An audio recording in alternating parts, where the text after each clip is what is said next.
Good morning, everyone. Good morning. My name's Terence Cudney. I live in Gloucester, Massachusetts on the North Shore, and I'm running for state senate there against Bruce Tarr.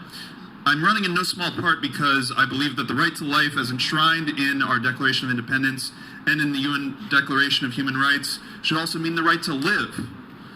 And if you've been following along with us today, well, and hopefully we'll have an opportunity to hear more moving stories about the brokenness of the healthcare system in this country. So I thought I'd just add my voice to the chorus and tell you a little bit of my healthcare story, which absolutely helped motivate me to run for office with single-payer healthcare in my platform. So with that, here's my healthcare instance number one. I was very active in high school. I was in theater, choir, cross country, and track and field. In the summer days leading up to senior year, I remember a 5 to 6 mile training run where I was finally catching up with the varsity team after 3 years in junior varsity. After the run, I got in my small sedan to head home, adrenaline racing, feeling alive.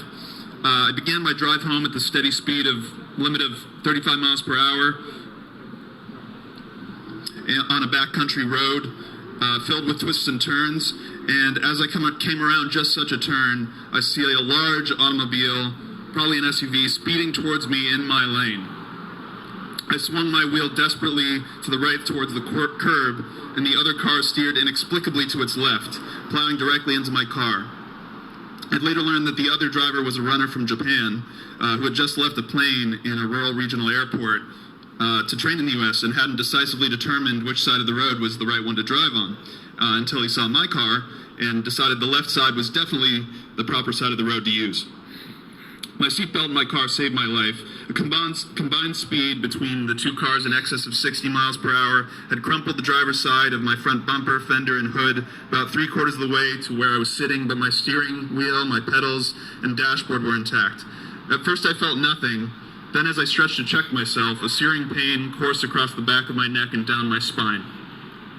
I called my mom and told her not to worry, and as luck would have it, a fire station 1 minute away heard the accident and sent an ambulance. As it turned out, I had no operable damage, just permanent soft tissue damage in my back. At one point I was told they could do exploratory back surgery to attempt to repair it, but it would be extremely expensive, potentially very risky, and there was no guarantee the surgery would improve my pain.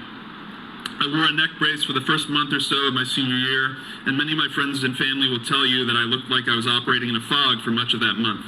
In the midst of that fog, I signed a decent-sized settlement, but I came to find that it wouldn't be close to enough.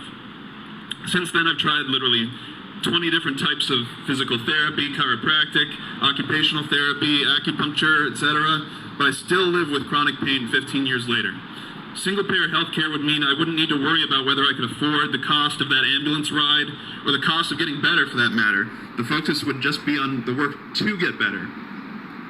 Here's my healthcare instance number two. I started taking seasonal allergy medication in my early teenage years for debilitating hay fever and itchy eyes. By the time I finished high school, I was taking 3 different intense allergy medications, 2 of which required prescriptions. Several years passed where I believed I'd be on these medicines forever. But after college, in the midst of an intense tech startup job, and in conjunction with recovering a past memory from my youth of, and let this be your first content warning, in conjunction with recovering a past memory of my youth of chronic sexual assault by one person, I started to notice increasing levels of stomach pain and acid reflux. My new doctor diagnosed eosinophilic esophagitis and reactive gastropathy, 2 fancy ways of saying that my stomach lining and esophagus had been damaged, likely by a combination of internalized stress from my work and facing my previous assaults, as well as prolonged use of allergy meds containing decongestants with pseudoephedrine. I was later told that, though I'd been a patient to several doctors over the years, the fact that I'd been prescribed and re-prescribed these drugs for years and was never told about the risk it could pose to my long-term health could be grounds for a medical malpractice lawsuit.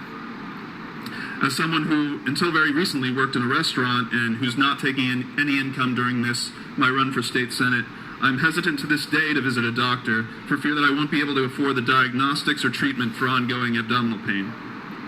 And I could tell you stories upon stories of fellow servers and the tricks we use to avoid a trip to the doctor we know we can't afford, preferring athletic tape, super glue, and a shift cover or 2 to fiscal insolvency and possibly bankruptcy or worse.